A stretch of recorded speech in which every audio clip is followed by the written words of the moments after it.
All right, good morning. Morning. Malachi is a kind of a blunt prophet, especially for being the last one in the Old Testament. It's 400 years before Christ. He's very short, to the point, and he's very direct. So very quickly, in just chapter 1 alone, he hits all the points of what the people were doing wrong, and yet they were still doing it wrong when Jesus showed up 400 years later. As one commentator stated, he says there's only one thing worse than a half-hearted Christian, and that's when you see the half-heartedness in yourself.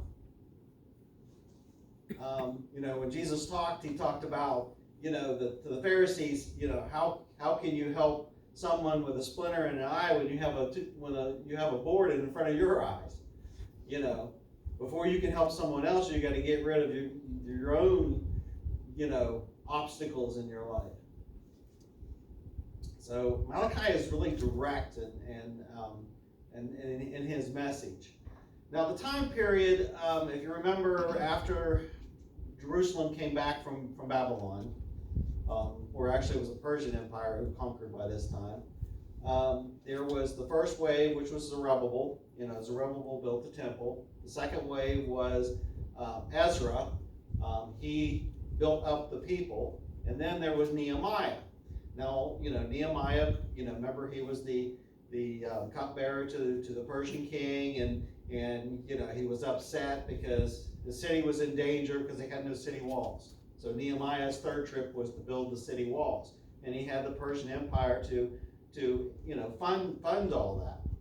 And in 52 days, Nehemiah, got the walls up, and he was appointed governor for about 12 years there over top of Jerusalem. And then Nehemiah went back to the king after that to tell him how great everything was. And of course, as soon as Nehemiah leaves Jerusalem, just like as soon as Moses went to the top of the mountain, things went awry, and they went awry fast. they went downhill, and they went downhill fast. So up comes Malachi. Now Malachi in Hebrew means messenger. Well fitting. Especially since it's the last messenger from God, in the Old Testament. So he starts, the burden of the word of the Lord to Israel by Malachi. I have loved you, says the Lord. Yet you say, in what way have you loved us? Was not Esau Jacob's brother, says the Lord? Yet Jacob I have loved, and Esau I have hated, and laid waste his mountains and his heritage for the jackals of the wilderness. Even through Edom has said, we have been impoverished, but we will return and build the desolated places. Thus says the Lord of hosts, they may build, but I will throw down. They shall be called the territory of wickedness, and the people against whom the Lord will have indignation forever. Your eyes shall see, and you shall say, the Lord is magnified beyond the borders of Israel. So, right off the bat, Malachi is pointing out that they're not seeing the blessings that God has given them. Okay? Now, when he says he hated Esau, that's really in comparison. Because basically the nations of the world are getting their just desert. Just like us outside of Christ, we will get what's just as a punishment to us. That's why we live under grace. Yes. We get so much better than that punishment. Okay? We are treated, those are the blessings that we really have that are on us. And Israel at that time wasn't seeing those blessings of how everything was going their way, and they're blind to see that how God has, given them little extra grace than the rest of the world. Now Edom, that's the descendants of Esau, the Edomites. Malachi wrote this about 430 BC, about 430 years before Christ. And during the Maccabee revolt, about 160 BC, about 160 years before Christ, is when Jerusalem sieged the Edomites, and then that whole nation merged in. Like Herod the king, remember, during the birth of Christ, he was actually a descendant of the Edomites. So he wasn't, he was only half Jewish. But yeah, the Edomites did rebuild after Jesus' time, but shortly after the fall of Jerusalem, they fell again, and then they fell again, and until basically there's nothing left in the first century or second century. So that whole area, was all abandoned, and there is no Edomite descendants today. But yet, so the first section is they failed to see the blessings that God has been given them. They failed to give thanks to it and to acknowledge God for what they've been doing in their lives. Verse 6, a son honors his father, and a servant his master. If then I am the father, where is my honor? If I am a master, where is my reverence, says the Lord of hosts, to the priests who despise my name? Yet you say, in what way have we despised your name? You offer defiled food on my altar, but say, in what way have we defiled you? By saying the table of the Lord is contemptible. So we've got two more. Praise and respect. Okay, so they wasn't acknowledging God and giving the praise and the glory that if he's the master, if he's your master, giving him the respect that God is due. They wasn't doing that. And then they were not giving the offering to God the way that that was defined in Exodus. Okay, they were doing it half-heartedly. Okay, they wasn't giving God the full amount of attention or the full measure of their offering that God is due. And of course, it goes into more detail. Verse 8. And when you offer the blind as a sacrifice, is it not evil? And when you offer a lame and a sick, is it not evil? Offer then to your governor. Would he be pleased with you? Would he accept your favorability, says the Lord of hosts? But now entreat God's favor, that he may be gracious to us. While this is being done by your hands, will he accept you favorably, says the Lord of hosts? So their offerings were basically their leftovers. Okay? It wasn't their best. Okay? They wasn't giving them, their quality time. They were giving the God, or their quality offering. They were giving God what was left over of the flock. Okay? That'd be like, are you offering God, financially? Are you giving God your best? Or are you giving him the amount of money you have left over? Are you, like my best time of the day is early morning. It's when my mind's awake and I'm more alert. Am I giving that quality time to God? Or am I giving him the late evening when my mind's tired and I'm exhausted and, it's like I need to read the Bible a little bit, and then I fall asleep halfway through it. What kind of time offering am I giving God? What about prayer? A lot of the Jewish and Muslim traditions is that they have time slots, of their prayer throughout the day. Am I giving God the quality time in my day to acknowledge Him, or am I just giving Him the leftovers?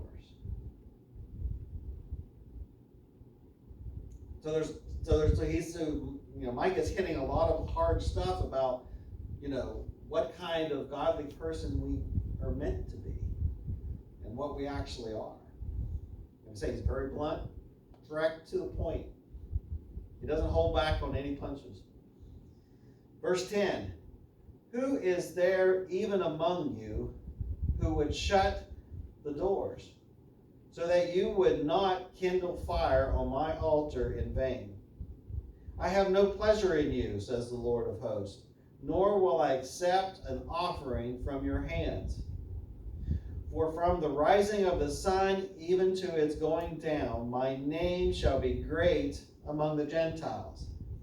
In every place incense shall be offered to my name, and a pure offering, for my name shall be great among the nations, says the Lord.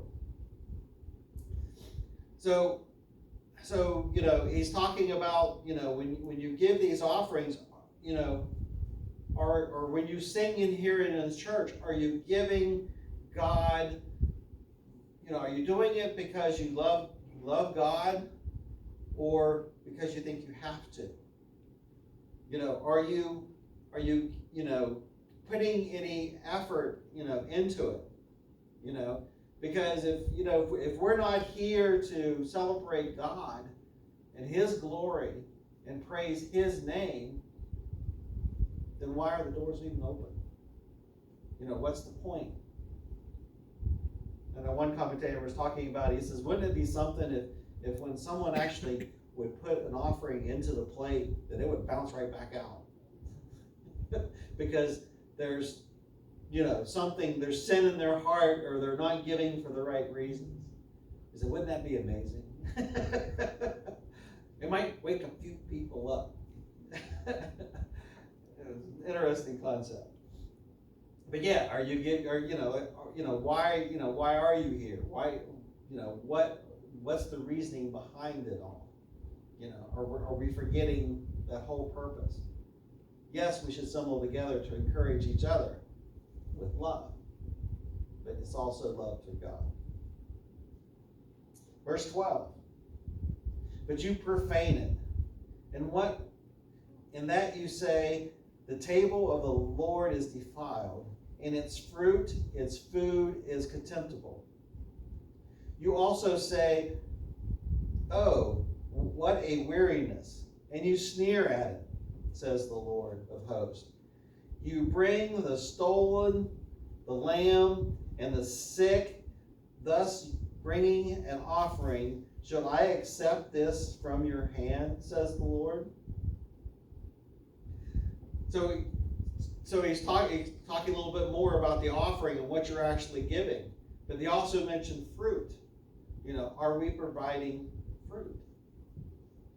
Are we providing, you will know them by their fruit, whether or not they're of God.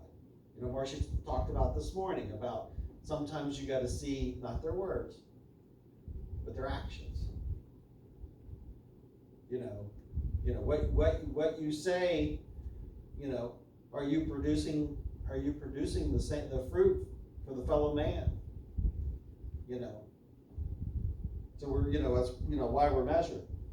But yeah, it's pretty sad when they were even stealing lambs and then giving those lambs as an offering to God. I mean, that's pretty low. Get you struck by lightning? And like I said, it would just be amazing if someone's heart wasn't in it, and when they gave an offering, they would go back. Wouldn't that be just amazing? Because why does God need your money? all the money's his, all the gold is his, all the silver is his. He has it all, you know. So when you offer things up, you're just giving a percentage of what he's been giving you. So it's all about your heart. Yeah, I think it's just, what he wants is your attention and your devotion and your love. Yes. Your faith. And one of Michelle's kids, well, Nick, you know, he was talking about, you know, if the question he asked was, you know, if the Old Testament defined, you know, your 10%, right? You know, you're supposed to be giving your 10%. He says, that was the Old Testament. And he says, does that still apply? And I said, well, technically no. But you also got to realize what their 10% wasn't money. It was livestock. Yeah. It was wheat, right? It was what the valuable things that they had. It wasn't really money. Yeah. So I asked him. I said, well, what's the most valuable thing you have? And he says, well, I don't know what you're talking about. And I said, what's more valuable to you than anything? He said, well, like my son. And I said, well, what's so valuable about that? It's the time I spend with him. I said, then you're saying your time is your most valuable thing? He goes, yes. So are you giving God 10% of your time? Because that's my most valuable commodity. And am I giving God his fair share? You know, reading the Bible, prayer, praise. It's not really money. It's what you find valuable. It's what's meaningful to each of us. Yes. And the giving represents a sacrifice. Yes. And like the lady who, you know, waited for decades for a child, and what she do with her finally she gets, you know, she gets pregnant and has a child, and what she do with the child as soon as he's weaned? Gives it to the church. Yeah, she gave her only son to God, because that was what the most valuable thing she had.